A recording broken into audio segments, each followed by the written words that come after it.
Hello, ಎಲ್ರಿಗೂ ನಮಸ್ಕಾರ. Welcome to one more episode of doctors bike. ಇವತ್ತು ನಮ್ಮ ಜೊತೆ ಇದ್ದಾರೆ ಡಾಕ್ಟರ್ ಎಚ್.ಎನ್. ಚಂದ್ರಪ್ಪ, ಅನಸ್ಥೆಟಿಸ್ಟ್.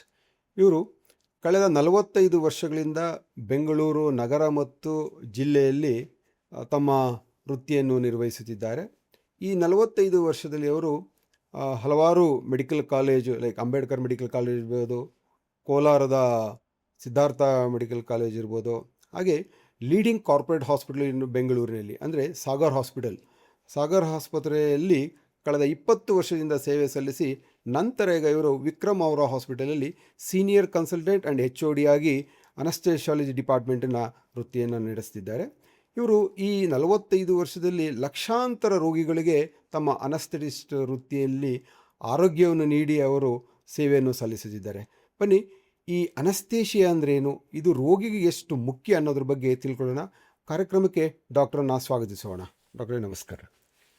ಡಾಕ್ಟ್ರೇ, ಈ ಅನಸ್ತೇಷಿಯಾ ಅಂದ್ರೇನು, ಯಾವಾಗ ಶುರು ಆಯಿತು ಡಾಕ್ಟ್ರೇ ಇದು? ಅನಸ್ತೇಷಿಯಾ ಅಂತಂದರೆ ಈ ಶುರುವಾಗೋದು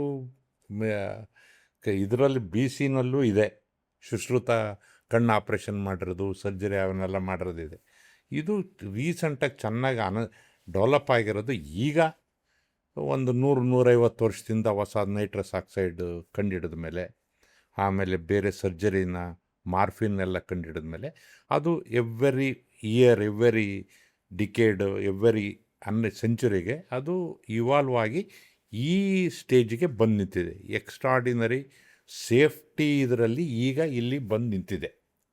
ಹೊರತು ಇದು ಭಾಳ ವರ್ಷದಿಂದ ಇದೆ. ಇದೇನು ಅನಸ್ಯ ಅಂದರೆ ಅರಿವು ಇಳಿಕೆ, ಅಂದರೆ ಆ ಪೇಯ್ನ್ ಕಡಿಮೆ ಮಾಡೋದಕ್ಕೆ ಅಥವಾ ಅದನ್ನು ನಿಮಗೆ ಅನ್ಕಾನ್ಷಿಯಸ್ ಮಾಡೋಕ್ಕೆ ಅದು ಅನಸ್ತೇಷಿಯಾ ಅಂತ ಕರೀತಾರೆ. ಓಕೆ ಸರ್, ಈಗ ನಾವು ಅನಸ್ತೇಷಿಯಾ ಈ ಟೈಪ್ಸ್ ಆಫ್ ಅನಸ್ತೇಷಿಯಾ ಅಂತ ಕೇಳಿದ್ವಿ. ದೇಹದ ಎಲ್ಲ ಭಾಗಕ್ಕೂ ಅನಸ್ತೇಷಿಯಾ ಕೊಡ್ತೀರೋ, ಇಲ್ಲ ಹಾಗೆ ಒಂದೇ ರೀತಿ ಅನಸ್ತೇಷಿಯಾ ಕೊಟ್ಟು ಇಡೀ ದೇಹವನ್ನು ನಮ್ನೆಸ್ ಮಾಡೋವಂಥ? ಈಗ ನಾವೇನು ತಿಳ್ಕೋಬೇಕು ಅಂದರೆ, ಅನಸ್ಥಿಷಿಯಾಲಜಿಸ್ಟು, ಅನಸ್ಥೆಟಿಸ್ಟು ಏನಂತಾರೆ, ಈಗ ಹೊರಗಡೆ ಎಲ್ಲರೂ ನೋಡಿದರೆ ಏನಾರ ಕೇಳಿದರೆ ನೀವು ಏನು ಸ್ಪೆಷಾಲಿಟಿ ಅಂತ ನಾನು ಕೇಳಿದ್ರೆ ಏನು ಹೇಳ್ತಾರೆ, ನೀವು ಜ್ಞಾನ ತಪ್ಸರ ಅಂತ ಕೇಳ್ತಾರೆ. ಆದರೆ ಇದು ಜ್ಞಾನ ತಪ್ಸೋದು ಅಂದರೆ it is not so simple. ಯಾರು ಹಿಂಗೆ ಒಂದು ಮಂತ್ರ ಮಾಡಿದರೆ ಅನಸ್ತೇಷಿಯಾ ಆಗಲ್ಲ. ಅದಕ್ಕೆ ಸ್ಪೆಷಲಿ ಟ್ರೈನ್ಡ್ ಇರಬೇಕು. ಅದಕ್ಕೆ ನಾವು MBBS ಓದಿದ ಮೇಲೆ 3 ವರ್ಷ MD ಅನಸ್ತೇಷಿಯಾ ಎಕ್ಸ್ಪೀರಿಯನ್ಸು ಅದೆಲ್ಲ ಮಾಡಿ ನಾವು ಅನಸ್ಥೆಟಿಸ್ಟು ಅಥವಾ ಅನಸ್ಥಿಷಿಯಾಲಜಿಸ್ಟ್ ಅಂತ ಆಗಿದ್ದೀವಿ. ಅನಸ್ಥಿಷಿಯಾಲಜಿಸ್ಟ್ ಅಂದರೆ ಟ್ರೈನ್ಡ್ ಪರ್ಸನ್ ಅನ್ನೋದಕ್ಕಿಂತಲೂ ಡಿಗ್ರಿ ಮಾಡಿರ್ತಾರೆ. After MBBS, MD, diploma anaesthesia ಎಲ್ಲ ಮಾಡಿ ಇನ್ನೂ ಬೇರೆ ಬೇರೆ ಸ್ಪೆಷಾಲಿಟೀಸ್ ಎಲ್ಲ ಮಾಡಿದ್ದೀವಿ. ಅದು ಮಾಡಿದ್ರಷ್ಟೇ ನಾವು ಲೈಸೆನ್ಸ್ ಅದು ತಗೊಂಡು ಅದನ್ನು ನಾವು ಅನಸ್ತೇಷಿಯಾ ಕೊಡೋಕ್ಕೆ ಎಲಿಜಿಬಿಲಿಟಿ ಇದೆ. ಹಾಗೆ ನಾವು ಹೋಗಿ ಅನಸ್ತೇಷಿಯಾ ಕೊಡೋಕ್ಕಾಗೋದಿಲ್ಲ. ಅದರ ರಿಸ್ಕ್ ಇರ್ತೈತಿ. ಯಾರೇ ಆದರೂ ಜನಗಳು ಗೊತ್ತಿರಬೇಕು ಅನಸ್ತೇಷಿಯಾ ಅಂದರೆ ಎಷ್ಟು ಇಂಪಾರ್ಟೆಂಟು. ಬರೀ ಜ್ಞಾನ ತಪ್ಪಿಸೋದು ಏನಂತೀರಿ ನೀವು, ನೀವು ಜ್ಞಾನ ತಪ್ಪಿಸಿದ್ರೆ ಮುಗೀತಾ ಅಂತ ಕೇಳ್ತಾರೆ. ಅದು ಹಂಗಲ್ಲ. ಅದಕ್ಕೆ ಭಾಳ ವಿಚಾರಗಳಿದೆ. ನಾವು ಅನಸ್ತೇಷಿಯಾ ಕೊಟ್ಟ ಮೇಲೆ ಅದನ್ನು ಹೇಗೆ ಮಾಡೋದು, ಏನು ಮಾಡೋದು, ಅದೆಲ್ಲದೂ ಇದಿರುತ್ತೆ. ಅದೇ ನಮ್ಮ ಕಾರ್ಯ ಇರುತ್ತೆ. ಓಕೆ ಸರ್, ಈಗ ಅನಸ್ತೇಷಿಯಾದಲ್ಲಿ ಒಂದು ಆಪರೇಷನ್ ಅಂದರೆ ಒಂದು ಸರ್ಜರಿ ಮಾಡೋಕ್ಕೆ ನಿಮ್ಮದು ಭಾಳ ಅತಿ ಹೆಚ್ಚು ಮುಖ್ಯವಾದ ರೋಲನ್ನು ನೀವು ಪ್ಲೇ ಮಾಡ್ತೀರಿ. ಇಲ್ಲಿ ಒಂದು ಸರ್ಜನ್ಗೆ ಭಾಳ ಮುಖ್ಯ ನೀವು ಅನಸ್ಥೆಟಿಸ್ಟ್ ಅಂದರು. ಈಗ ಸರಿ, ಒಂದು ಸರ್ಜರಿ ಮಾಡೋಕ್ಕಿಂತ ಮುಂಚೆ ಹೇಗೆಲ್ಲ ನೀವು ರೋಗಿನ ತಪಾಸಣೆ ಮಾಡ್ತೀರಾ? ಅದಕ್ಕಿಂತ ಮುಂಚೆ ನಾನೇನು ಹೇಳ್ತಿದ್ದೀನಿ ಅಂದರೆ, ತಪಾಸಣೆ ಮಾಡೋದಕ್ಕಿಂತ ಅನಸ್ತೇಷಿಯಾ ಅಂದರೆ ಏನು ಅನ್ನೋದು ಸ್ವಲ್ಪ ಒಂಚೂರು ನಿಮ್ಮ ಇದಕ್ಕೆ ಅರಿವು ತರ್ತೀನಿ. ಏನಂದರೆ, ಈಗ ನಾವು ಅನಸ್ತೇಷಿಯಾ ಕೊಟ್ಟರೆ ನಾವು ಸರ್ಜರಿ ಮಾಡಿದ ಮೇಲೆ ಸುಮ್ಮನೆ ನಾವೇನು ಹೋಗ್ಬಿಟ್ಟು ಹಿಂಗೆ ಕೊಟ್ಕೊಂಡಿರೋದಿಲ್ಲ. ಅದಕ್ಕೆ ನಾವು ಪ್ರಿಪ್ರೇಷನ್ ಮಾಡಬೇಕಾಗತ್ತೆ. ಅನಸ್ತೇಷಿಯಾ ಕೊಡಬೇಕಾದ್ರೆ ಜನರಲ್ ಅನಸ್ತೇಷಿಯಾ ಬೇರೆ, ಸ್ಪೈನಲ್ ಅನಸ್ತೇಷಿಯಾ ಬೇರೆ. ಇವೆಲ್ಲ ಕೊಡೋದಕ್ಕಿಂತ ಮುಂಚೆ ನೀವೇನು ಪ್ರಶ್ನೆ ಕೇಳಿದ್ರಲ್ಲ, ಯಾವ ಪ್ರಶ್ನೆ ಅಂದರೆ, ಸರ್ ನೀವು ಅನಸ್ತೇಷಿಯಾ ಕೊಡೋದಕ್ಕಿಂತ ಮುಂಚೆ ತಪಾಸಣೆ ಮಾಡ್ತೀರಾ ಅಂತ. ಅದಕ್ಕೆ ಏನಂತಾರೆ, PAC, ಪ್ರೀ ಅನಸ್ಥೆಟಿಕ್ ಚೆಕಪ್ ಅಂತಾರೆ. ಪ್ರೀ ಅನಸ್ಥೆಟಿಕ್ ಚೆಕಪ್ ಅಂದರೆ ಪೇಷಂಟ್ನ ಅನಸ್ತೇಷಿಯಾಕ್ಕಿಂತ ಮುಂಚೆ ನೋಡ್ತೀವಿ ನಾವು. ನೋಡಿಬಿಟ್ಟು ಹೇಗೆ ಅಂದರೆ ಅದು ಫಿಟ್ ಇದೆಯಾ ಅಥವಾ ಅನಸ್ತೇಷಿಯಾ, ಅಥವಾ ಅವ್ರ ಡಿಸೀಸಸ್, ಫಾರ್ ಎಕ್ಸಾಂಪಲ್ ಡಯಾಬಿಟಿಸ್ ಇರ್ಬೋದು, ಬ್ಲಡ್ ಪ್ರೆಷರ್ ಇರ್ಬೋದು, ಅಥವಾ ಹಾರ್ಟ್ ಪ್ರಾಬ್ಲಮ್ ಇರ್ಬೋದು, ಬೇರೆ ಒಂದೇ ಕಾರಣಗಳಲ್ಲ, ಬೇರೆ ಅವನ್ನೆಲ್ಲದೂ ನಾವು ಸ್ಟಡಿ ಮಾಡ್ತೀವಿ ಪ್ರೀ ಅನಸ್ಥೆಟಿಕ್ ಚೆಕಪ್ ಅಂತ. ಅದಕ್ಕೆ ಏನು ಹೇಳಬೇಕು ಅಂತಂದರೆ, anaesthetist are physicians for the surgeons, ಸರ್ಜನ್ಸ್ಗೆ ಫಿಸಿಷಿಯನ್, ಹಂಗೆ ಫಿಸಿಷಿಯನ್ಗೆ ಸರ್ಜನ್ನು, ಸರ್ಜನ್ಗೆ ಫಿಸಿಷಿಯನ್. ಓಕೆ. ಸರ್ಜನ್ಸ್ ಇದ್ದಾಗ ಏನಾಗುತ್ತೆ, ಅವ್ರು ಬರೀ ಏನು ಮಾಡ್ತಾರೆ, ಆಪ್ರೇಷನ್ನ ಮಾಡಿರ್ತೇವೆ. ನಾವೇನು ಮಾಡ್ತೀವಿ, ಅವ್ರಿಗೆ ಫಿಸಿಷಿಯನ್ ಎಲ್ಲ ರೆಡಿ ಮಾಡಿ ಮೆಡಿಕಲ್ ಕಂಡೀಷನೆಲ್ಲ ಹೆಲ್ಪ್ ಮಾಡಿ ಮಾಡ್ತೀವಿ. ಫಿಸಿಷಿಯನ್ಗೆ ಏನು ಮಾಡ್ತೀವಿ, ಸರ್ಜರಿ. ಅವ್ರೇನೋ CVP ಹಾಕೋಕ್ಕಾಗಲ್ಲ, ಇದು ಹಾಕೋಕ್ಕಾಗಲ್ಲ, ಟ್ಯೂಬ್ ಹಾಕೋಕ್ಕಾಗೋದಿಲ್ಲ ಅಂತ ಹೇಳಿದಾಗ ನಾವು ಅದನ್ನು ಅಂದರೆ ಇವ್ರಿಗೆ ಸರ್ಜನ್ನು, ಅವ್ರಿಗೆ ಫಿಸಿಷಿಯನ್ ಇದ್ದಂಗೆ ಮಾಡ್ತೀವಿ. ಇದನ್ನು ಕೊಡೋದಕ್ಕಿಂತ ಮುಂಚೆ ನಾವು ಇದನ್ನೆಲ್ಲದು ಪ್ರಿಪೇರ್ ಮಾಡಬೇಕು. ಪ್ರೀ ಅನಸ್ಟಿಕ್ ಚೆಕಪ್ ಅಂದರೆ ಡಯಾಬಿಟಿಸ್ ಕಂಟ್ರೋಲ್ ಆಗಿದೆಯಲ್ಲ, ಬ್ಲಡ್ ಪ್ರೆಷರ್ ಕಂಟ್ರೋಲ್ ಆಗಿದೆಯಲ್ಲೋ, ಅವ್ರಿಗೆ ಟ್ಯೂಬ್ ಹಾಕೋಕ್ಕೆ ಏನಾರು ತೊಂದರೆ ಇದೆಯಾ, ಅವ್ರ ಸ್ಪೈನ್ ಏನಾರ ಪ್ರಾಬ್ಲಮ್, ಇದನ್ನೆಲ್ಲದನ್ನೂ ನಾವು ಪ್ರೀ ಅನಸ್ಟಿಕ್ ಚೆಕಪ್ ಮಾಡಿ ಅನಸ್ಯ ಕೊಡಬೇಕು. ಯಾಕೆಂದರೆ that is the safety of the patient.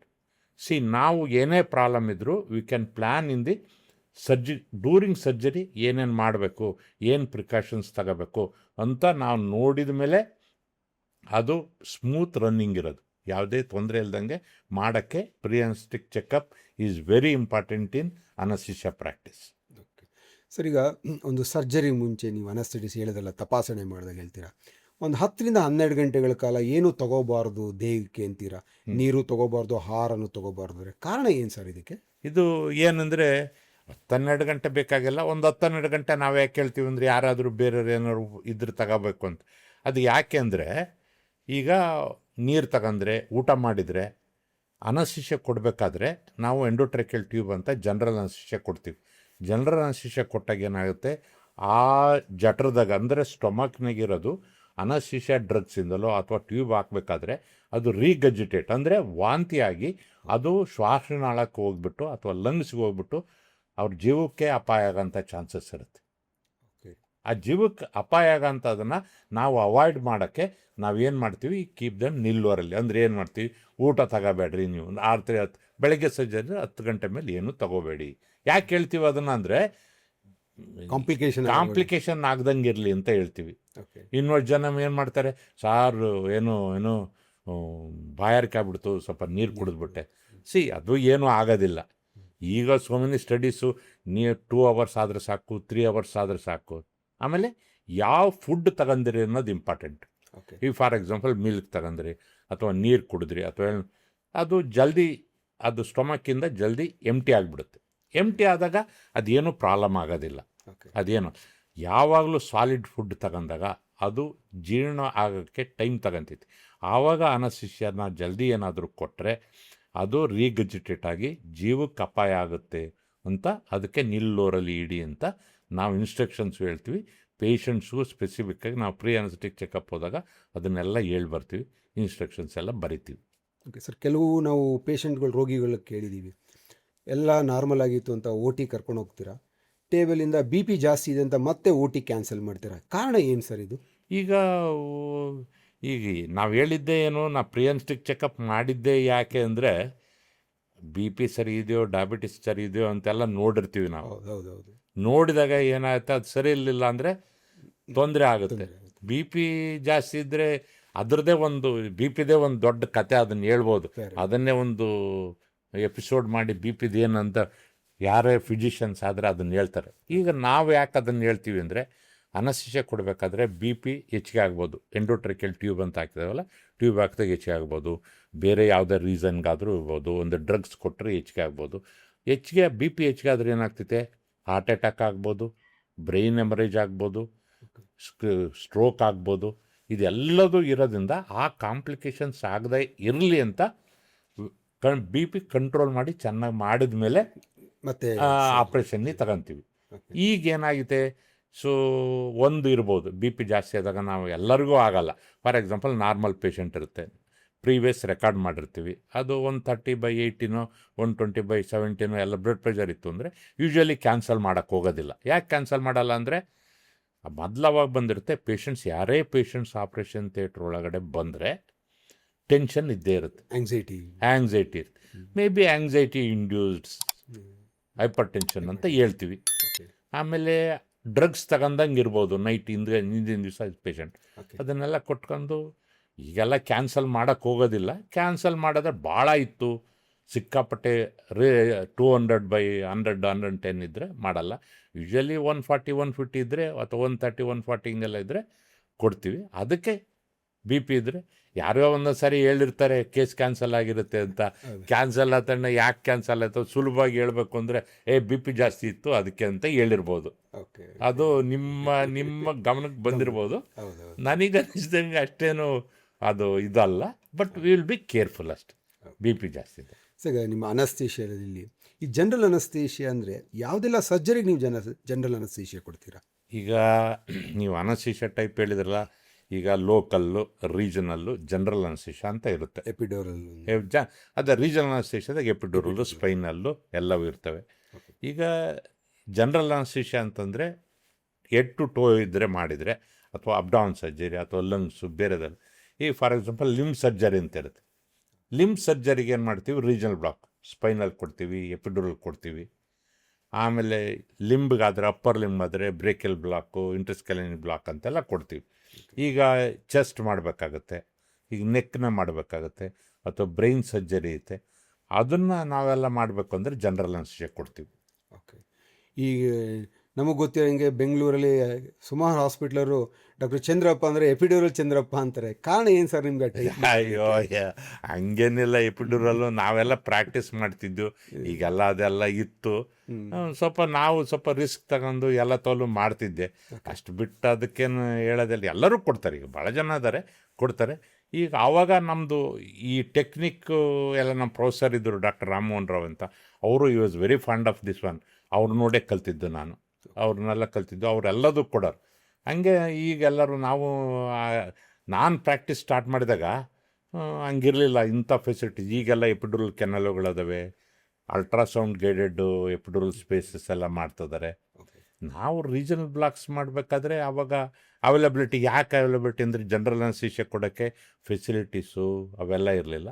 ಅದಕ್ಕೆ ನಾನು ಇದನ್ನು ಪ್ರಾಕ್ಟೀಸ್ ಮಾಡ್ಕೊಂಡು ಅದನ್ನು ಹಂಗೆ ಕಂಟಿನ್ಯೂ ಮಾಡ್ಕೊಂಡು ಸ್ವಲ್ಪ ಬಂಡ ಧೈರ್ಯದಾಗ ಏನೋ ಮಾಡಿರಬೇಕು. ಅದಕ್ಕಂತಾರೆ ಏನದೇನು ಡಿಗ್ರಿ ಅಲ್ಲ, ಏನು ಇದೇನಲ್ಲ, ಬಟ್ ಅದು ಹಾಗೆ ನಡ್ಕೊಂಡು ಹೋಗಿದೆ. ಅವಾಗ ಏನಾಗ್ತಿತ್ತು, ಜನರಲ್ ಅನಸ್ತೇಷಿಯಾ ಕೊಡೋಕ್ಕೆ ಅಷ್ಟು ಹಾಸ್ಪಿಟಲ್ನಾಗ ಫೆಸಿಲಿಟೀಸ್ ಇರ್ತಾರಲ್ಲ, ಹೆಂಗೆ ಅವಾಯ್ಡ್ ಮಾಡೋದು? ರೀಜನಲ್ ಬ್ಲಾಕ್ಸ್ ಕೊಟ್ಟರೆ ಎಲ್ಲ ಕಡಿಮೆ ಖರ್ಚು ಪೇಷಂಟ್ಗೆ, ಆಮೇಲೆ ರಿಕವರಿ ಚೆನ್ನಾಗಿರುತ್ತೆ, ಸ್ಪೀಡಿ ರಿಕವರಿ ಏನೂ ಇರಲ್ಲ ಅಂತ ಪ್ರಿಫರ್ ಮಾಡೋರು. ಅದಕ್ಕೆ ಹಂಗೆ ಪ್ರಾಕ್ಟೀಸ್ ಮಾಡ್ತಿದ್ದೆ. ಈಗ ಮಾಡಲ್ಲ, ಹಂಗೆ ಎಲ್ಲದು ಮಾಡ್ತೀವಿ. ಓಕೆ ಸರ್, ನಿಮ್ಮ ಈ 45 ವರ್ಷ ಅನುಭವದಲ್ಲಿ ಡಿಲಿವರೀಸ್ಗೆ ಅಂದರೆ ಹೆರಿಗೆ ಆಗಬೇಕಾದ್ರೆ ಸರ್ ಎಪಿಡ್ಯೂರಲ್ ಶಾಸನ ಕೊಟ್ಟಿರುತ್ತೆ. ತುಂಬ ಇತ್ತೀಚೆಗೆ ನಾವು ನ್ಯೂಸ್ಗಳು ನೋಡ್ತೀವಿ, ಹೆರಿಗೆ ಮಗು ಚೆನ್ನಾಗಿದೆ, ತಾಯಿ ಸತ್ತೋದ್ರು ಅಂತ ಹೇಳ್ತೀವಿ. ಏನಕ್ಕೆ ಈ ಹೆರಿಗೆ ಸಮಯದಲ್ಲಿ ಪೇಷಂಟು ಡೆತ್ ಆಗ್ತಾರೆ ಸರ್? ತಾಯಿ ಏನಕ್ಕೆ ಡೆತ್ ಆಗೋಕ್ಕೆ ಕಾರಣ ಅಂದರೆ ಜನರಲಾಗಿ ನಾವು ಸ್ಟೇಟ್ಮೆಂಟ್ ನೋಡೋದಂದರೆ ಅನಸ್ತೇಷಿಯಿಂದ ಸತ್ತೋಗ್ಬಿಟ್ರು ಅಂತ ಹೇಳ್ತಾರೆ. ಇದು ನಿಜವಾದ ಕಾರಣ ಇಲ್ಲ ಬೇರೆ ಏನಾರ ಕಾರಣ ಇರುತ್ತಾ? ಇನ್ ಜನರಲ್ ಆಗಿ ನಾನು ಕೇಳೋದು. ಈಗ ಸ್ವಲ್ಪ ಇದು ಕ್ವಶನ್ನು ನಾನು ಆನ್ಸರ್ ಮಾಡೋದು ಸರಿ ಅನ್ಸಲ್ಲ. ಅಬ್ಸ್ಟೆಟಿಷಿಯನ್ ಗೈನಕಾಲಜಿಸ್ಟ್ ಏನಿರ್ತಾರೋ ಅವ್ರು ಕೇಳಿದ್ರೆ ಗೊತ್ತಾಗುತ್ತೆ. ಒಂದು ಸರಿ ಏನಾಗ್ಬಿಡುತ್ತೆ ಜನಗಳಿಗೆ, ಈಗ ನಾನು ಅಂದರೆ ಆ ತಪ್ಪು ಭಾವನೆಯನ್ನು ತೆಗಿಬೇಕು ಅಂತ ಅದಕ್ಕೆ ನಾವು ಒಂದು ವಿಚಾರ ಹೇಳ್ತೀನಿ. ಯಾವುದೇ ಅನಸ್ತೇಷಿಯಾ ಡೆತ್ಸು, ಈಗ ಸಾವಿರಾರು ಆಪ್ರೇಷನ್ಸ್ ಆಗ್ತಾಯಿದೆ ನಮ್ಮ ಇದರಲ್ಲಿ ಬೆಂಗಳೂರಿನ, ಸಾವಿರಾರು, ಒಂದಲ್ಲ, ಒಂದೊಂದು ಹಾಸ್ಪಿಟಲ್ 25-30 ಕೇಸಸ್ ಎಲ್ಲ ಆಗುತ್ತೆ. ಕಾರ್ಪೊರೇಟ್ ಹಾಸ್ಪಿಟಲ್ನ 40-50 ಕೇಸಸ್ ಎಲ್ಲ. ಯಾವೆಲ್ಲರ ನೋಡ್ತೀವಾ? ಇಲ್ಲ. Accident very rare, one in million ಅಂತ ಹೇಳಿ ಎಲ್ಲೋ ರೇರ್, ಯಾವುದೋ ಒಂದು ಪ್ರಾಬ್ಲಮ್ ಆಗಿರುತ್ತೆ. ಏನೇ ಆದರೂ ಅದು ಯಾವ ಕಾರಣಕ್ಕಾಗಿರುತ್ತೆ ಅಂತ ಗೊತ್ತಾಗಲ್ಲ. ಒಂದೊಂದು ಸಾರಿ ಈಗ ಡೆಲಿವರಿ ಪೇಷಂಟ್ ಅಂದ್ರಲ್ಲ, ಅಮ್ನಿಯಾಟಿಕ್ ಫ್ಲೂಯಿಡ್ ಎಂಬಾಲಿಸಮ್ ಅಂತ ಆಗುತ್ತೆ. ನೀವು ಅಮ್ನಿಯಾಟಿಕ್ ಫ್ಲೂಯಿಡ್ ಎಂಬಾಲಿಸಮ್ ಆದರೆ ಯಾವ ಅನಸ್ಥೆಟಿಸ್ಟು ಯಾವ ಗೈನಕಾಲಜಿಸ್ಟು ಏನೂ ಮಾಡೋಕ್ಕಾಗಲ್ಲ. ಆಗಿದ್ದಾವೆ, ಎಷ್ಟೋ ಕೇಸ್ಗಳು ಆಗಿದ್ದಾವೆ. ಅಲ್ಲ, ಬಟ್ ಅದು ಡಾಕ್ಟ್ರಿಂದ ಆಗಿರಲ್ಲ ಅಲ್ವಾ? ಅದು ಅಲ್ಲ, ಅದು ಕಾಂಪ್ಲಿಕೇಶನ್ ಆಗಿರ್ಬೋದು. ಈಗ ನಾನು 100% ಯಾವಾಗಲೇ ಆದ್ರೂ ಅದಕ್ಕೆ ಅಲ್ವಾ ಈಗ ಹೇಳೋದು, ಅನಸ್ಥೆಟಿಸ್ಟ್ ಸೆಲೆಕ್ಟ್ ಮಾಡ್ಬೇಕಾದ್ರೆ, ಗೈನಕಾಲಜಿಸ್ಟ್ ಸೆಲೆಕ್ಟ್ ಮಾಡ್ಬೇಕಾದ್ರೆ ನೋಡಿ ಸೆಲೆಕ್ಟ್ ಮಾಡ್ಕೊತಾರೆ. ಈಗೆಲ್ಲರಿಗೂ ಅವೇರ್ನೆಸ್ ಬರ್ತಾಯಿತ್ತು, ಅನಸ್ಥೆಟಿಸ್ಟ್ನ ನೋಡಬೇಕು, ಕೇಳಬೇಕು ಅಂತ. ಒಂದೊಂದು ಸಾರಿ ನಮ್ಮ ಲಕ್ಕು ಸರಿದೇ ಇದ್ದರೆ ಎಲ್ಲೋ ಹೋಗಿ ಸಿಕ್ಕಾಕೊಂಡು ಡೆತ್ ಆಗ್ಬೋದು. ನನ್ನ ಉದ್ದೇಶ ಏನೈತಿದೆ ಅಂದರೆ, ಇದು ಡಾಕ್ಟ್ರಿಂದ ಡೆತ್ ಆಯಿತು ಅಂತ ಹೇಳ್ತಾರಲ್ಲ, ಅದು ತಪ್ಪು ಅನ್ನೋದು ತಿಳ್ಕೊಳ್ಳಿಕ್ಕೆ ನಾನು. ಹೌದು, ಅದನ್ನು ಏನಾಗಿರುತ್ತೆ ಅನ್ನೋದು ಅಲ್ಲಿ ಆಗಿರೋರು ಹೇಳ್ಬೇಕೆ ಹೊರತು, ಅನಸ್ತೇಷಿಯಾದಿಂದ ಆಗ್ಬೋದು, ಆದರೆ ಆಗಲ್ಲ ಅಂತಲೂ ಹೇಳೋಕ್ಕಾಗಲ್ಲ. ಯಾರು ಇಂಟೆನ್ಷನ್ ಮಾಡಲ್ಲ. ಏನಾದರೂ ಅವತ್ತು ಯಾವುದೋ ಕಾಂಪ್ಲಿಕೇಶನ್ಸ್ ಆಗಿದ್ರೆ, ನನಗೆ ಪ್ರಕಾರ ಕಾಣ್ದಂಗೆ ಆದರೆ ಯಾವುದಾದ್ರೂ ಆದರೆ ಯೂಶ್ವಲಿ ಡ್ರಗ್ ರಿಯಾಕ್ಷನ್ ಇಲ್ಲ ರಾಂಗ್ ಡ್ರಗ್ಸ್ ಕೊಟ್ಟಿದ್ರೆ ಹಂಗೇನಾದರೂ ಆಗಿರ್ಬೋದೇ ಹೊರ್ತು ಪಿನ್ ಪಾಯಿಂಟ್ ಮಾಡಿ this is the reason, this is the problem with anaesthetist ಅಂತ ಹೇಳೋಕ್ಕಾಗೋದಿಲ್ಲ. ಓಕೆ ಸರ್, ಈಗ ನೀವು ಅನಸ್ತೇಷಿಯಾ ಕೊಟ್ಟಿರ್ತೀರ ಜನರಲ್ಲು, ಹ್ಞೂ. ಈಗ ಡ್ಯೂರೇಷನ್ನು 2 hours 3 hours ಇರ್ತದೆ, ಆ ಕಂಪ್ಲೀಟು 2-3 hours ಕೂಡ ನೀವು ಮಾನಿಟರ್ ಮಾಡ್ತೀರಾ? 100% ಮಾನಿಟರ್ ಮಾಡಬೇಕು. ಏನೆಲ್ಲ ಪ್ಯಾರಾಮೀಟರ್ಸ್ ವೈಟಲ್ಸ್? ನಾನು 45 ವರ್ಷ ಅಂತ ಹೇಳಿದ್ರಲ್ಲ ನೀವು, ನಾನು ಪ್ರಾಕ್ಟೀಸ್ ಸ್ಟಾರ್ಟ್ ಮಾಡಿದಾಗ ಹ್ಯಾಂಡ್ ಆನ್ ಪಲ್ಸ್ ಅಂತ ಇತ್ತು. ಅಂದರೆ ಕೈ ಯಾವಾಗಲೂ ಪೇಷಂಟ್ಗೆ ಅನಸ್ಯ ಕೊಟ್ಟ ಪಾಯಿಂಟಿಂದ ಹಿಡಿದು ರಿಕವರಿ ಆಗುತ್ತಾನ ಪಲ್ಸ್ ಮೇಲೆ ಇರಬೇಕು. ಅದೇ ಮಾನಿಟರಿಂಗ್ ಸಿಸ್ಟಮ್ ಇದ್ದದ್ದು. ಅವಾಗ ECG ಇರಲಿಲ್ಲ, ಪಲ್ಸ್ ಆಕ್ಸಿಮೀಟರ್ ಇರಲಿಲ್ಲ, ಮಾನಿಟರ್ಗಳಿರಲಿಲ್ಲ, ಆಕ್ಸಿಜನ್ ಸ್ಯಾಚುರೇಷನ್ ನೋಡೋದು ಏನೂ ಇರಲಿಲ್ಲ. ಇದು ಕಾಲಾನುಕ್ರಮೇಣ ನಾನು ಪ್ರಾಕ್ಟೀಸ್ ಮಾಡ್ತಾ ಬಂದಾಗ 10 ವರ್ಷ 15 ವರ್ಷ ಆದಮೇಲೆ 94-95ಇಂದ ಪಲ್ಸ್ ಆಕ್ಸಿಮೀಟ್ರು, ECG ಇವೆಲ್ಲ ಬಂತು. ಅದೆಲ್ಲ ಬಂದಿರೋದು ಅವನ್ನೆಲ್ಲ ಮಾನಿಟರ್ ಮಾಡೋಕ್ಕೆ. ಈಗ ಹೆಂಗಿದೆ ಅಂದರೆ ನೀವು ಮಾನಿಟರಿಂಗ್ ಸಿಸ್ಟಮ್ ಇಷ್ಟು ಡೆವಲಪ್ ಆಗಿದೆಯಲ್ಲ, ಹಾರ್ಟ್ ಟು ಬೀಟ್ನ ಮಾನಿಟರ್ ಮಾಡ್ಬೋದು. ಓಕೆ, ಬೀಟ್ ಟು ಬೀಟ್ ಅಂದರೆ ಪ್ರತಿಯೊಂದು ಬೀಟ್ ಬಂದರೂ ಅದು ಹೆಂಗೆ ಬರುತ್ತೆ, ಎಷ್ಟಿದೆ, ಆವಾಗ ಎಷ್ಟು BP ಇದೆ, ಆಕ್ಸಿಜನ್ ಸ್ಯಾಚುರೇಷನ್ ಎಷ್ಟಿದೆ. ಓಕೆ, ಆಮೇಲೆ ಪೇಷಂಟ್ ಕಾನ್ಷಿಯಸ್ ಬ್ಲಿಸ್ ಮಾನಿಟರ್ ಅಂತ ಬಂದವೆ ಅದು, ಆಮೇಲೆ BP continuous monitoring, pulse oximeter, ಆಮೇಲೆ ಜೊತೆಗೆ ಅನಸ್ತೇಷಿಯಾ ಮಿಷಿನ್ನಾಗೆ ಏನು ಡ್ರಗ್ಸು ಎಷ್ಟು ಪರ್ಸೆಂಟೇಜ್ ಹೋಗ್ತಾ ಇದೆ, ಗ್ಯಾಸ್ ಮಾನಿಟರು, CO2 ಮಾನಿಟರು ಎಲ್ಲದೂ ಬಂದಿದೆ. ಇಷ್ಟು ಸೇಫ್ಟಿ ಇಂಪ್ರೂವ್ ಆಗಿದೆ. ಈ ಮಾಧ್ಯಮದ ಮೂಲಕ ನಾನು ಯಾರಿಗಾದರೂ ಹೇಳಬೇಕು ಅಂತಂದರೆ, ನಿಮಗೆ ಅದ್ರ ಬಗ್ಗೆ ಡಿಸ್ಕಸ್ ಮಾಡಬೇಕು ಅಂದರೆ, ಅನಸ್ತೇಷಿಯಾ ಸಿಕ್ಕಾಪಟ್ಟೆ ಇಂಪ್ರೂವ್ಮೆಂಟ್ ಆಗಿದೆ, ಬೆಳೆದಿದೆ. Safety has improved like anything. Okay, safety ಇಷ್ಟು 100%, 99.98%, 95% ಸೇಫ್ಟಿ ಬಂದಿದೆ. Very rarely we will see this one complications ಅಥವಾ ಡೆತ್ ಆಗಿರೋದು. ಅಷ್ಟು ಡೆವಲಪ್ ಆಗಿದೆ. ಆಮೇಲೆ ಪ್ರತಿಯೊಂದು ಜನ್ರೇಷನ್ನು, ಈಗಿನ generation everybody is very well watch ಬಿಡ್ತಿದೆ. ಇದು ರೀಸೆಂಟ್ ಮಾನಿಟ್ರಿಂಗು, ಗೂಗಲ್ಲು ಇವೆಲ್ಲ ನೋಡಿ ಎಕ್ಸ್ಟ್ರಾರ್ಡಿನರಿ ಆಗಿದ್ದಾರೆ. ವೆಲ್ ಟ್ರೈನ್ಡ್ ಅನ್ನೋದಕ್ಕಿಂತ ನಾವು the practice has become so competitive. If you are not good you cannot thrive. Okay, ಮಾಡಲೇಬೇಕು ಕೆಲಸ, ಮಾನಿಟರ್ ಮಾಡಲೇಬೇಕು, ಇರಲೇಬೇಕು. ಅಂದರೆ ಜನರಲ್ ಅನಸ್ತೇಷಿಯಾ ಅಂದರೆ ನೀವು ಎಲ್ಲೇ ಏನೂ ಅಡ್ಡಾಡಂಗಿಲ್ಲ, ಅಲ್ಲೇ ಇರಬೇಕು, ನೋಡ್ತಾ ಇರಬೇಕು. ಇಂಡ್ಯೂಸಿಂದ ರಿಕವರಿ ಆಗಿ ಪೇಷಂಟ್ ನಾಲ್ಗೆ ತೋರಿಸು ಅಂತ ಹೇಳೋ ತನಕನೂ ನಮ್ಮದೇ ಡ್ಯೂಟಿ. ಸರ್, ಈಗ ಒಂದು OT ಒಳಗೆ ಪೇಷಂಟ್ ತಂದಾಗ ರೋಗಿ, ಸರ್ಜನ್ ಒಬ್ರು ಇರ್ತಾರೆ, ನಿಮ್ಮ ಟೀಮು ಇರ್ತಾರೆ, ಲೈಕ್ ಸ್ಕ್ರಬ್ ನರ್ಸ್ ಅಂತಿರ್ಬೋದು, ಟೆಕ್ನಿಷಿಯನ್ ಅಂತಿರ್ಬೋದು, ಅನಸ್ತೇಷಿಯಾ ಟೆಕ್ನಿಷಿಯನ್, ಇವ್ರಿಗೆಲ್ಲ ನೀವು ಯಾವ ರೀತಿ ಟ್ರೈನಿಂಗ್ ಕೊಡ್ತೀರಾ ಸರ್? ಈಗ ಅವರು ಅನಸ್ತೇಷಿಯಾ ನಾವು ಅವ್ರದ್ದೆಲ್ಲದು ಟ್ರೈನಿಂಗ್ ಯಾಕೆ ಕೊಡ್ತಿದ್ವಿ ಅಂದರೆ, ಕಾಲಾನುಕ್ರಮೇಣ ಅವರು ಈಗ ಮೊದಲು ಯಾರೂ ಇರಲಿಲ್ಲ OT ಟೆಕ್ನಿಷಿಯನ್ ಅಂದರೆ ಯಾರೋ ಹುಡುಗನ ಟ್ರೈನ್ ಮಾಡಿ ಕೊಡ್ತಿದ್ವಿ. ಈಗ ಹಂಗಿಲ್ಲ. BSc OT ಟೆಕ್ನಿಷಿಯನ್ ಇದ್ದಾರೆ, OT ಟೆಕ್ನಿಷಿಯನ್ ಇದ್ದಾರೆ, ಅದರಲ್ಲೇ ಸ್ಪೆಷಲಿಸ್ಟ್ ಅದಾರೆ. Staff nurse, BSc staff nurse ಅದರಲ್ಲೂ ಇಂಪ್ರೂವ್ಮೆಂಟ್ ಇದೆ. ಫಿಸಿಷಿಯನ್ ಅಸಿಸ್ಟೆಂಟ್ ಅಂತ ಇದ್ದಾರೆ. ಅವರೆಲ್ಲರೂ ಟ್ರೈನ್ಡ್ ಇನ್ ದರ್ ಸಬ್ಜೆಕ್ಟ್. ಆಮೇಲೆ ನಮಗೂ ಅನಸ್ತೇಷಿಯಾ ಈಗ anaesthesiologist is a qualified person, anaesthetist is a trained person. ಅವ್ರೇನು ಮಾಡ್ತಾರೆ, they will help for the anaesthesiologist. ಈಗ ವೆಸ್ಟರ್ನ್ ಕಂಟ್ರೀಸ್ನಾಗ ಇರೋದಂಗೆ ನಮ್ಮ ಇದ್ರಾಗೆ ಅನಸ್ಥೆಟಿಸ್ಟು ಅನಸ್ಥಿಷಿಯಾಲಜಿಸ್ಟ್ ಅಂದ್ರೆ ಒಂದೇ ಅಂತಾರೆ. ಅಲ್ಲಿ anaesthesiologist is the physician trained in anaesthesia for 3-4 years, trained in a speciality subjects. ಅವ್ರು ಬೇರೆ. ಅನಸ್ಥೆಟಿಸ್ಟ್ ಅಂದರೆ they are technician trained this one to monitor and other things. ಇಲ್ಲಿ ನಾವೇ ಮಾಡ್ತೀವಿ ಎಲ್ಲ ಕೆಲಸನೂ. ಹಂಗೆ ಅವ್ರಿಗೂ ಟ್ರೈನಿಂಗ್ ಕೊಟ್ಟು ವಿಲ್ ಟ್ರೀಟ್ ದಮ್. ಈಗ ರೆಗ್ಯುಲರ್ ಸರ್ಜರಿಗೂ, ಆರ್ಗನ್ ಟ್ರಾನ್ಸ್ಪ್ಲಾಂಟ್ ಸರ್ಜರಿಗೂ ಅನಸ್ಥೆಟಿಸ್ಟ್ ಎಷ್ಟು ಮೇಜರ್ ರೋಲ್ ಪ್ಲೇ ಮಾಡ್ತಾರೆ ಸರ್? ಡೆಫಿನೆಟ್ಲಿ ಅದು ಭಾಳ ಇಂಪಾರ್ಟೆಂಟ್. ಅದೆಲ್ಲ ಆರ್ಗನ್ ಟ್ರಾನ್ಸ್ಪ್ಲಾಂಟ್ ಅಂದರೆ ಆ ಆರ್ಗನ್ನು ಏನು ಪ್ರಾಬ್ಲಮ್ ಇರುತ್ತೆ ಪೇಷಂಟ್ಗೆ. ಕಿಡ್ನಿ ಟ್ರಾನ್ಸ್ಪ್ಲಾಂಟ್ ಇದ್ದರೆ ಅದಕ್ಕೆಲ್ಲ ಇರುತ್ತೆ. Serum creatinine, quality of life ಚೆನ್ನಾಗಿರಲ್ಲ, BP ಕಡಿಮೆ ಇರುತ್ತೆ, emaciated, lot of problems, haemoglobin ಕಡಿಮೆ ಇರುತ್ತೆ. ಇದನ್ನೆಲ್ಲ ಮಾಡಬೇಕಾದ್ರೆ if they are trained in a speciality this one, they can manage better than general anaesthetist.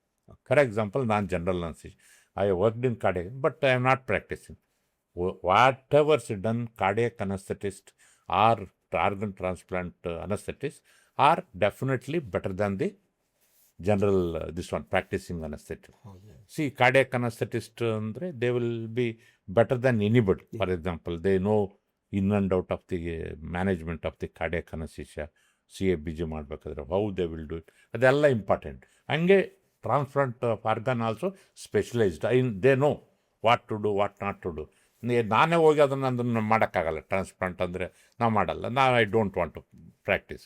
ಯಾರು ಅದನ್ನು ಪ್ರಾಕ್ಟೀಸ್ ಮಾಡ್ತಾರೋ ಅವ್ರು ಮಾಡ್ತಾರೆ. ಹಂಗೆ ಅದು ಡಿಫ್ರೆನ್ಸ್ ಇದೆ, ಡಿಫ್ರೆನ್ಸ್ ಇದೆ. ಯಾಕೆಂದರೆ ಇತ್ತೀಚಿನ ದಿನಗಳಲ್ಲಿ ನೋಡಿದಾಗ ಇವರು ಟ್ರಾನ್ಸ್ಪ್ಲಾಂಟ್ ಅನಸ್ಥೆಟಿಸ್ಟ್ ಅಂತ ಹೇಳ್ತಾರೆ, ಇವರು ಜನರಲ್ ಅನಸ್ಥೇಷಿಯಾ ಅಂತ ಹೇಳ್ತಾರೆ. ಅಂದರೆ ವಿಭಾಗಗಳಲ್ಲಿ ವಿಭಾಗಗಳು ಈಗ ನೀವು HR ನಾನು ನೋಡಿದಂಗೆ ಯು ಆರ್ ವೆರಿ ಸ್ಮಾರ್ಟ್ ಗೈ. ಇಲ್ಲ ಅದು ಅಲ್ಲ ಅಲ್ಲ ಸರ್, ನೀವು ಇದನ್ನ ನೀವು ಬಟ್ ಅದು ಮಾತ್ರ 100% ಕರೆಕ್ಟ್. ನಾನು ಪ್ರಾಕ್ಟೀಸ್ ಸ್ಟಾರ್ಟ್ ಮಾಡಿದಾಗ 1983 79 ಜಾಯ್ನ್ ಆಯಿತು. 83 MD 85 ಮಾಡಿದಾಗ ನೋ ಸ್ಪೆಷಾಲಿಟಿ. ನಾವೇ ಹೋಗಿ ಕಾರ್ಡಿಯಾಕ್ ಅನಸ್ಥೆಟಿಯಾ ಮಾಡಿದರೆ ಕಾರ್ಡಿಯಾಕ್ ಅನಸ್ಥೆಟಿಸ್ಟ್, ನ್ಯೂರೋ ಮಾಡಿದರೆ ನ್ಯೂರೋ ಅನಸ್ಥೆಟಿಸ್ಟ್. ಈಗಿಲ್ಲ, TM ಕಾರ್ಡಿಯಾಲಜಿ, ಕಾರ್ಡಿಯಾಕ್ ಅನಸ್ಥೆಟಿಯಾ 3 ವರ್ಷ ಸ್ಪೆಷಾಲಿಸ್ಟ್, ಎಕ್ಸ್ಕ್ಲೂಸಿವ್ ಆಗಿ neuro surgery, liver, obstetric anaesthesia ಇದೆ, ಪೀಡಿಯಾಟ್ರಿಕ್ ಅನಸ್ಥೆಟಿಯಾ ಇದೆ. That is specialised. ಅದ್ರ ಜೊತೆಗೆ ಎಲ್ಲ ಸಬ್ಜೆಕ್ಟ್ಗಳದ್ದು ಸ್ಪೆಷಾಲಿಟಿ ಆಗಿದೆ. ರೀಜನಲ್ ಬ್ಲಾಕ್ ಇದೆ, ಅದಕ್ಕೆ ಫೆಲೋಶಿಪ್ ಅದಾವೆ. ಹಂಗಾಗಿ ಅದರಲ್ಲಿ ಸ್ಪೆಷಾಲಿಟಿ, ಅನಸ್ಥೆಟಿಯಾದಾಗೆ ಸ್ಪೆಷಾಲಿಟಿ ಜೊತೆ ಸೂಪರ್ ಸ್ಪೆಷಾಲಿಟಿ ಆಗಿದೆ. So definitely nowadays practice is definitely quality of work is increased ಅಂತ.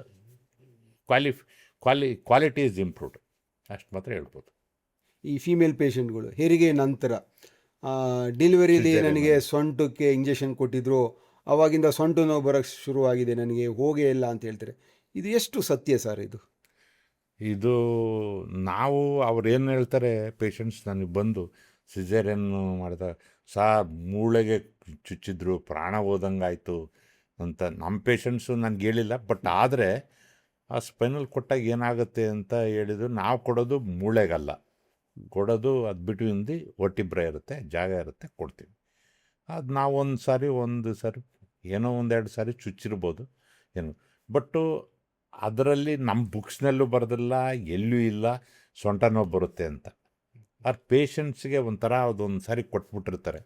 ಅದಕ್ಕೆ ಒಂದು ಮೆಡಿಕಲ್ ಎಕ್ಸ್ಪ್ಲನೇಷನ್ನು ಏನು ಅಂದರೆ, ಆ ಪೇಷಂಟ್ಸು ಫಿಮೇಲ್ ಪೇಷಂಟ್ಸ್ ಏನಿರ್ತಾರಲ್ಲ, ಮಗು ಎತ್ಕೊಳೋದು, ಯುಟ್ರಸ್ ಇರುತ್ತೆ, ಯುಟ್ರಸ್ ಇನ್ಫೆಕ್ಷನ್ನು, ಆಮೇಲೆ ಸರ್ಜರಿ ಆದಮೇಲೆ ಎಲ್ಲೋ ಅಡೈಷನ್ಸ್ ಆಗಿದೆ, ರೆಫರ್ಡ್ ಪೈನ್ ಬರ್ಬೋದು, ಮಗುನ ಎತ್ಕೊಂಡು ಸೊಂಟದ ಮೇಲೆ ಇಟ್ಕೊತಾರೆ. ಈಗಿನ ಕಾಲದ ಲೇಡೀಸ್ ಕೆಲಸ ಮಾಡೋದು, ಅದೆಲ್ಲದಕ್ಕೂ ಕಾಂಟ್ರಿಬ್ಯೂಷನ್ ಆಗುತ್ತೆ. ಇದು 99% it is not for spinal anaesthesia. ಅಷ್ಟು ಮಾತ್ರ ಗ್ಯಾರಂಟಿಯಾಗಿ ಹೇಳ್ತೀನಿ, ಇಂಜೆಕ್ಷನ್ಗಲ್ಲ. ಜನ ಯಾರಾದರೂ ನನ್ನ ಹತ್ರ ಕೇಳ್ತಾರೆ, ನಾನು ಸಾರ್ ಸರಿ ಕೊಟ್ಟಿದ್ದಾಗ ಹಂಗಿತ್ತು, ನೀವು ಕೊಟ್ಟಾಗ ಹಂಗಿರಲ್ಲ, ಏನೋ ಹೇಳ್ತಾರೆ, ಬಟ್ ಅದಕ್ಕಲ್ಲ ಸರ್. ಅಷ್ಟು ಮಾತ್ರ ಹೇಳ್ಬೋದು. ಜನಗಳಿಗೆ ಅದ್ರ ಬಗ್ಗೆ ಸ್ವಲ್ಪ ತಿಳುವಳಿಕೆ ಕೊಡ್ಬೋದು, ಅಥವಾ ಯಾರಿಗಾದರೂ ಹೇಳಬೇಕು. ಭಾಳ ಜನ ಹೇಳ್ತಾರೆ, ಇವರು ಗೈನಕಾಲಜಿಸ್ಟ್ ಹೇಳ್ತಾರೆ ಅದಕ್ಕಲ್ಲ ಅಂತ. ಬೇರೆ ರೀಸನ್ಗಿರುತ್ತೆ. ಪೆಲ್ವಿಕ್ ಇನ್ಫೆಕ್ಷನ್ ಅಂತ ಆಗ್ಬೋದು, ಯುಟ್ರಸ್ ಅಲ್ಲಿ ಹೋಗಿ ಓವರೇ ಅಟ್ಯಾಚ್ ಆಗ್ಬೋದು. ಈ ಸೋ ಮೆನಿ ಥಿಂಗ್ಸ್, ಅದು ಒಂದೇ ಆಗಲ್ಲ. ಅದನ್ನು ಅವ್ರು ಗೈನಕಾಲಜಿಸ್ಟ್ ಆದರೆ ಏನು, ಅದು ಪೆಲ್ವಿಕ್ ಇನ್ಫೆಕ್ಷನ್ ಅದು ದೊಡ್ಡದು ಇದೇ ಚಾಪ್ಟರ್ಸೇ ಇದ್ದಾವೆ, ಅದರಿಂದ ಬಂದಿರುತ್ತೆ, ನಾಟ್ ಬಿಕಾಸ್. ಆಮೇಲೆ ಬೋನ್ ಏಜ್ ಆದಂಗೆ ಸ್ವಲ್ಪ ಮೂಳೆ ಜರುಗ್ಬೋದು. ಹೆಣ್ಮಕ್ಳಿಗೆ ಹಾರ್ಮೋನಲ್ ಇಂಬ್ಯಾಲೆನ್ಸ್ ಆಗಿ ಈ ಕ್ಯಾಲ್ಶಿಯಂ ಕಡಿಮೆ ಇರ್ಬೋದು. ಇಂಥದ್ದೆಲ್ಲದು ಸೇರುತ್ತೆ, ಒಂದೇ ಅಲ್ಲ. So many medical complication, surgical ಎಲ್ಲದೂ ಇರ್ತಿದೆ. Usually 95% 99% not for spinal anaesthesia. ಅಷ್ಟು ಮಾತ್ರ ಹೇಳ್ಬೋದು. ಈ ಅನಸ್ಥೆಟಿಸ್ಟು ಹೇಳಬೇಕಾದ್ರೆ ಸರ್, ಕೆಲವರಿಗೆ ಭಯ ಬರುತ್ತೆ. ಕಾರಣ ಸರ್ ಅದಕ್ಕೆ? ಭಯ ಬರುತ್ತೆ ಅಂದ್ರೆ, ಈಗ ಒಂದು ಪೇಷಂಟ್ಗಳಿಗೆ ಓಟಿಗೆ ಹೋಗ್ತಿದ್ದಂಗೆ BP ಶೂಟಪ್ ಆಗುತ್ತೆ. ಹಾಂ, ಹೌದು ಸರ್. ಅದಕ್ಕೆ ನಾನೇ ಆಪ್ರೇಷನ್ಗೆ ಹೋದ್ರೂ ನನಗೂ ಟೆನ್ಷನ್ ಆಗುತ್ತೆ. ಯಾಕೆಂದರೆ ನನಗೂ ಗೊತ್ತಿರ್ತೈತಿ ಏನು ಅಂತ, ಏನು ಮಾಡ್ತಾರೋ, ಏನು ಚುಚ್ತಾರೋ. ನಾನು ನೋಡಿದ್ದೀನಲ್ಲ, patients, doctor patients are the worse patients. ಅವರೇ ಟೆನ್ಷನ್ ಮಾಡ್ಕೊಂಡಿರ್ತಾರೆ, ಎಲ್ಲ ಗೊತ್ತಿರುತ್ತೆ ಎಲ್ಲಿ ಚುಚ್ತಾರೆ, ಏನು ಮಾಡ್ತಾರೆ ಅಂತ. ಅದಕ್ಕೆ ಅಂಥವ್ರಿಗೆ ಇಂಥದ್ದು ನೋಡಬೇಕು, ಹೇಳಬೇಕು ಅವರಿಗೆ. ಸೊ ಇಲ್ಲ, ಅದು ಯಾರಿಗಾದ್ರೂ ಸರ್ಜರಿ ಅಂದರೆ ಯಾರಿಗಾದರೂ ಟೆನ್ಷನ್ ಇರುತ್ತಲ್ವ. ಪೋಸ್ಟ್ ಆಪ್ರೇಟಿವ್ ಪೇನ್ ಆಗ್ಬೋದು, ಪರಾಪರೇಟಿವ್ ಪೈನ್ ಹೌದು ಏನೋ ಆಗ್ಬೋದು. ಸೊ ಅದಕ್ಕೆ ಯಾರಿಗೇ ಆದರೂ ಒಂದು ಆಂಗ್ಸೈಟಿ ಅನ್ನೋದು ಇರುತ್ತೆ. ಸರ್, ಈಗ ನಾವು ಅನಸ್ತೇಶಿದು ಓ ಟಿ ಒಳಗಡೆದು ಮಾತಾಡೋದು. ಈಗ ಅನಸ್ಥೆಟಿಸ್ಟ್ ಏನಾಗ್ತಾರೆ, ಓ ಟಿ ಅಲ್ಲದೇ ಕೂಡ ಐ ಸಿ ಯು ಕೂಡ ಮ್ಯಾನೇಜ್ ಮಾಡ್ತಿದ್ರಿ. ಇತ್ತೀಚಿನ ದಿನಗಳಷ್ಟೇ ನಾವು ಇಂಟೆನ್ಸಿವಿಸ್ಟ್ ಅಂತ ನೋಡ್ತಾ ಇದ್ದೀವಿ. ಮುಂಚೆ ಇಂಟೆನ್ಸಿವಿಸ್ಟ್ ಅಂದರೆ ಅನಸ್ಥೆಟಿಸ್ಟೇ ಓ ಟಿ ಮತ್ತು ಐ ಸಿ ಯು ಎರಡೂ ಮ್ಯಾನೇಜ್ ಮಾಡ್ತಿದ್ರು. ಏನು ಅನಸ್ಥೆಟಿಸ್ಟ್ ರೋಲ್ ಸರ್ ಇದರಲ್ಲಿ ಐ ಸಿ ಯುಲಿ? ಇದು ಒಳ್ಳೆ ಕ್ವಶನ್ನು. ಈಗ ಮೊದಲು ಹೆಂಗಿತ್ತು ಅಂದರೆ ಅನಸ್ತಿಷಿಯಾದರೆ ಎಲ್ಲ ಹೋಗ್ಬಿಟ್ಟು ಎನಿ ಐ ಸಿ ಯುನು ಇದನ್ನೆಲ್ಲ ಮಾಡ್ಕೊತಿದ್ರು. ಈಗ ಹೆಂಗಾಗಿದೆ, ಕ್ರಿಟಿಕಲ್ ಕೇರ್ ಅಂತ ಏನು ಸ್ಪೆಷಾಲಿಟಿ ಆಗಿದ್ವಿ ಅಥವಾ ಇಂಟೆನ್ಸಿವ್ ಕೇರ್ ಅಂತ ಏನಾಗಿದೆ, for example emergency department, emergency medicine ಅಂತೆಲ್ಲ ಆಗಿದೆಯಲ್ಲ, ಅದು branch out from the anaesthesia and medicine intensive care ಅಂದ್ರೆ. ಇಂಟೆನ್ಸಿವ್ ಕ್ರಿಟಿಕಲ್ ಕೇರ್ ಅಂತ what do you mean by critical cases manage ಮಾಡೋದು ಇದು. ಆವಾಗ ಏನಾಗುತ್ತೆ, anaesthetist intubation for example tube ಹಾಕೋದೇ ಆಗಲಿ ಅಥವಾ ಯಾವ್ದಾದ್ರು ಸಿ ವಿ ಪಿ ಹಾಕೋದು, ಯಾವುದೇ ಆದರೂ ಅಥವಾ ಇಂಟರ್ವೆನ್ಷನಲ್ ಪ್ರೊಸೀಜರ್ಸ್ ಇದ್ದರೆ anaesthetist will be in a better position compared to this one. But ಅದೇ physicians they will be good in the diagnosing the things. For example any complications, diabetes, any unconscious patients if they come. So ಆವಾಗ overlapping from anaesthesia trained people in a critical care and physicians trained in a critical care, if they both combine this one, the quality of this management will be better than anyone.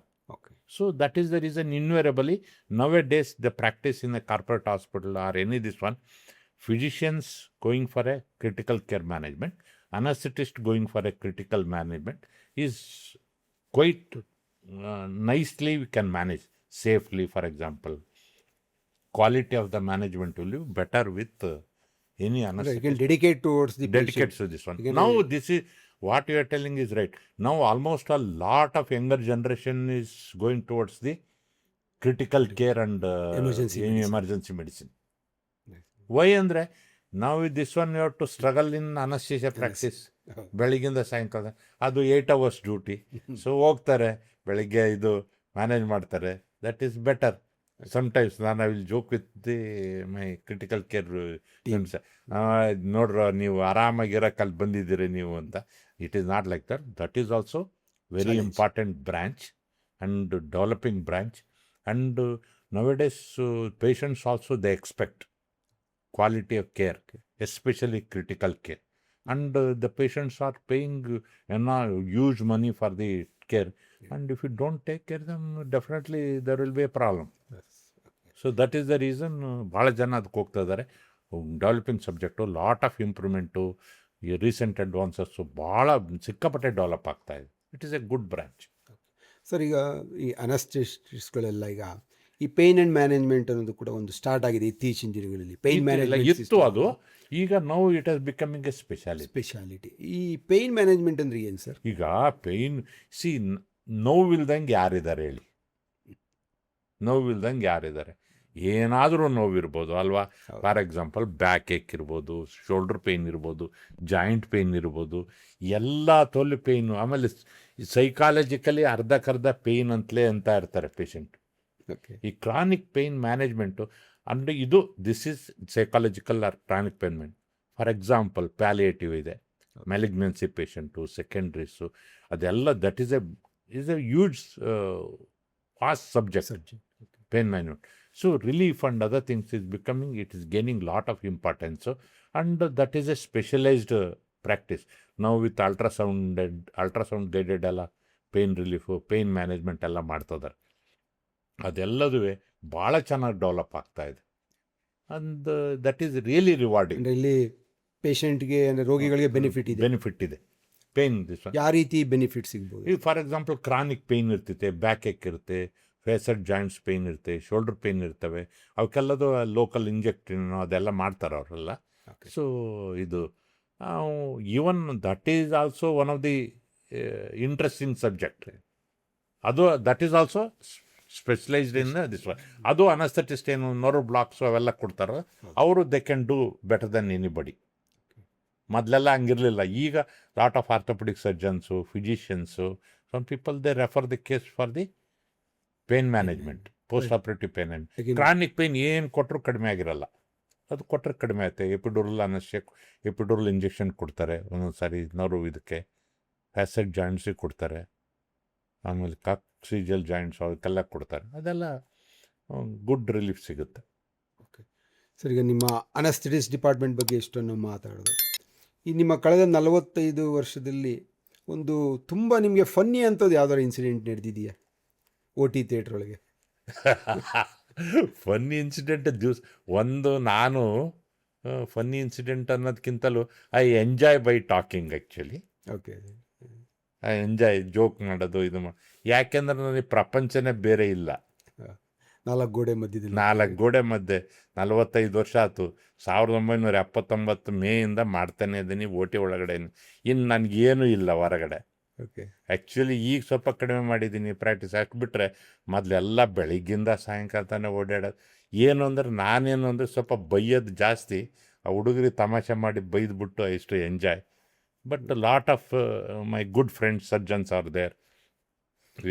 I enjoyed my profession. ಅಲ್ಲ, ಏಕೆಂದರೆ ನಮಗೆ ಗೊತ್ತು ಬೆಂಗಳೂರು ಸೌತಲ್ಲಿ ತುಂಬ ಜನ surgeons doctor Chandrappa ಇದ್ದರೆ ನಮಗೆ ಭಾಳ ಉತ್ತಮ ಪೇಷಂಟ್ಗೆ ಸರ್ಜರಿ ಮಾಡೋಕ್ಕೆ ಅಂತ ಹೇಳಿ ಅವ್ರ ದೊಡ್ಡ ಗುಣ ಅವ್ರು ಹಂಗಂತ ಹೇಳಿರ್ಬೋದು. ಅಲ್ಲ ಸರ್, ಅದು ನಿಮ್ಮ ಒಂದು ಕಾನ್ಫಿಡೆನ್ಸ್ ಲೆವೆಲ್ಲು ಸರ್ಜನ್ಸ್ಗೆ ಕೊಡೋವಂಥದ್ದು. ಫ್ರೆಂಡ್ಸ್ ಇದ್ದರು, ಅವರು ನಾನು ಜೊತೆ ಗಿವ್ ಆ್ಯಂಡ್ ಟೇಕ್ ಪಾಲಿಸಿ. ನಮ್ಮ ಫ್ರೆಂಡ್ ಇದ್ದರು ಡಾಕ್ಟರ್ ರವೀಂದ್ರನಾಥ್ ಅಂತ, ಭಾರತೀಯ ನರ್ಸಿಂಗ್ ಹೋಮ್.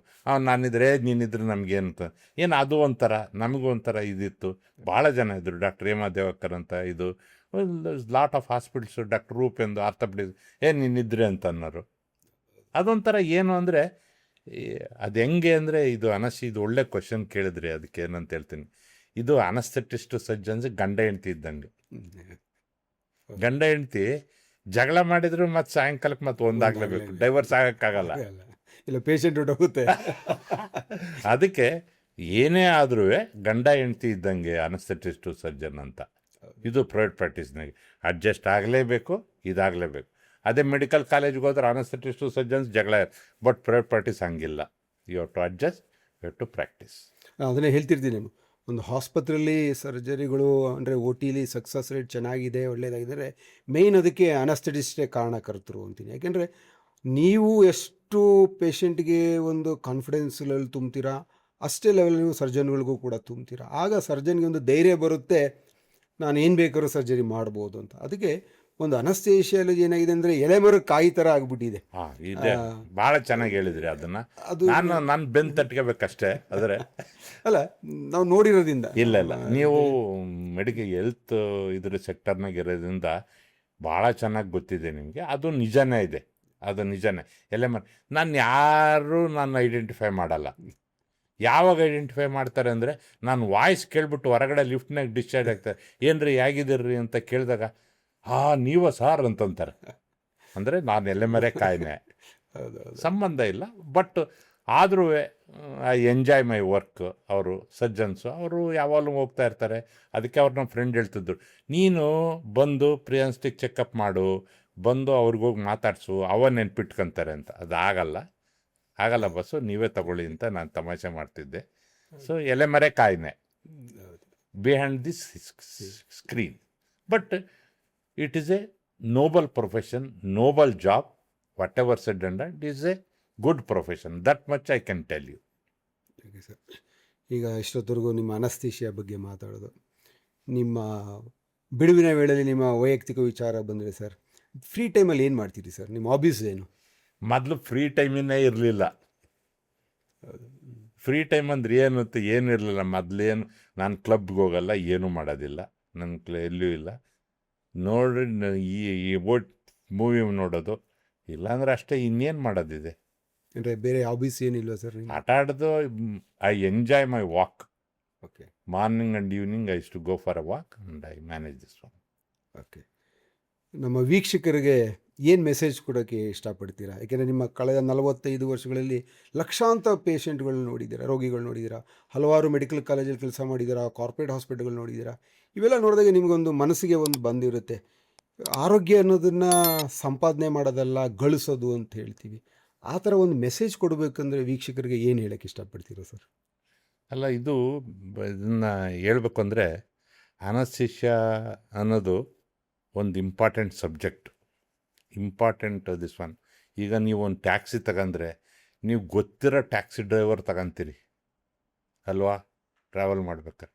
ಯಾವುದೇ ಡ್ರೈವಿಂಗ್ ಹೋಗ್ಬೇಕಾದ್ರೆ ನೀವು ಒಬ್ಬ ಡ್ರೈವರ್ ನಿಮ್ಮ ಡ್ರೈವರ್ ಇದ್ರೆ ಏನು ಮಾಡ್ತೀರಿ, ನಿಮ್ಮ ಡ್ರೈವರ್ ಇದ್ದ ಅವ್ನು ಹೆಂಗೆ ಓಡಿಸ್ತೇನೆ ಅಂತ ಗೊತ್ತಿರುತ್ತೆ.